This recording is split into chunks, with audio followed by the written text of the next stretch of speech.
Good day, guys, and welcome to Mr. B's channel where math is always fun. In today's lesson, we are going to look at how to find the volume of a cylinder. Now, as we can see on the screen, a cylinder is a 3D shape whose end faces are circles. So we have the end face here, this face as a circle, same as the top face, which is also a circle. Now remember, in finding the volume of a 3D shape, we said that the volume of any 3D shape is what the base area, or the area of the base, multiplied by the height of the shape. All right, so we're going to apply the same concept here to find the volume of a cylinder. Now, what is the base of the cylinder? As we indicated now, the base is what? A circle. Therefore, to find the area, we need to find the area of the circle, which is the base, then multiply that by the height of the cylinder.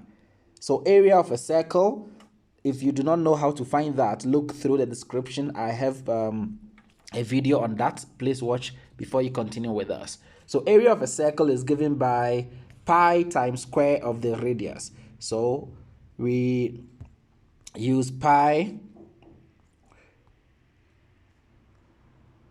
multiplied by the square of the radius. Okay, looking for times here. Okay, times square of the radius. Perfect. So this is the area of a circle. Then we multiply this area of the circle by the height of the circle, which the height of the cylinder, which is this side, h we have here. So this is pi radius squared times the height of the shape. This is the formula we are going to use to find the volume of the cylinder, pi r squared h. So we simplify this to be pi r squared h. That is the formula we're going to use. Now, how did we come about this? Remember, we said that we get the formula using the base area times the height. The area of the base in a cylinder is a circle. So we find the area of that circle, which is pi multiplied by the square of the radius. We know what the radius of a circle is. When we draw a circle, we know the radius refers to a line drawn from the center of the circle touching any part of the circumference. So we have a radius there. It should be starting from the center and touching one end of the circumference. If it touches both ends of the circumference like this, but passing through the center, then that is our diameter, which is the d. Whenever you are given the diameter, you have to break it down by dividing the diameter into 2. When you divide the diameter into 2, then you get your radius, and your radius, you can use that to work for your area. Got it? Great. Now let us look at our first example. In this example, we have been given a circle, a cylinder, which has a base of 7 centimeters and a height of 10 centimeters. The question is, find the volume of this cylinder. So we are finding V, which refers to the volume. Our volume is going to be the base area times the height. You don't need to write this down. This is just for revision purpose. And we know the base area, it's what? Pi r squared, which is the area of a circle. You multiply that by the height of the circle. Great. So we are going to have our volume as pi times square of the radius, which is the base area, that's multiplied by our height. So volume will be, we know pi, you can use 3.14 for pi, or you can use 22/7. Any of them refers to the value of pi. For this lesson, we are going to use 22/7 for pi. We multiply that by the radius. In the question, we were given a radius of 7 centimeters, half of the base. Remember, the base is a circle, so part of it 7. So we are going to work with that base, with that radius, which is 7. You can say 7 squared, which is fine, but some scholars will confuse this to say 7 squared is 7 times 2.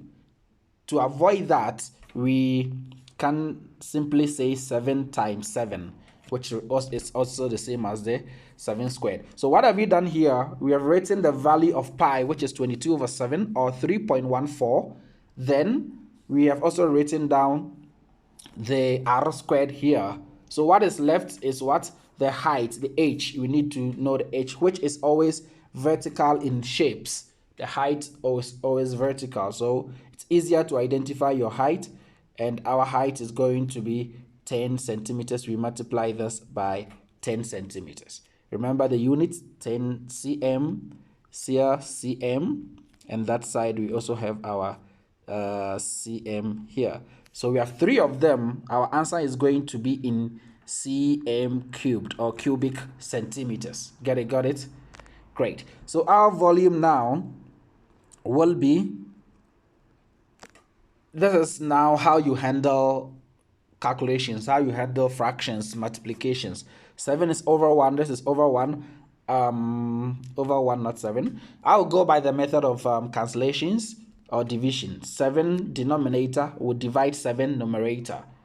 We are left with 22, 7, and 10, which is easier to multiply.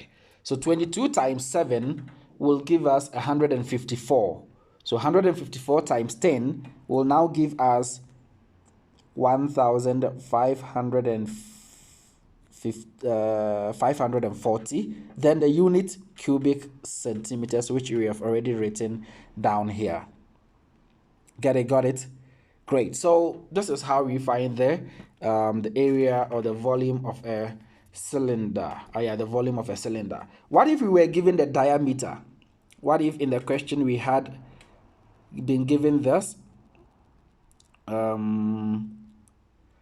Okay, we were given the whole thing to be, let's say, 28 centimeters, not 7 centimeters. So this 7, it's not there. We now have 28 centimeters like this. Okay, let's ignore that. All right, how are you going to do this? Remember, in the formula we are using the radius. We have been given diameter. Diameter is double of the radius. So all you do is you divide your diameter by 2 to get the radius. So it would have been 28 divided by 2, which would have given us 14 centimeters. So we would have worked with 14 as the radius, not 28.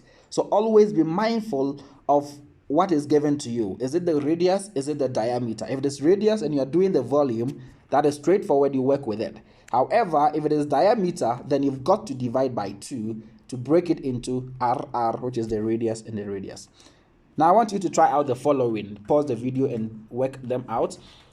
When you're done, come back for the revision. Leave a comment in the comment section if there's anything you need clarity on, and I'll be glad to assist. Have a nice day further. Bye.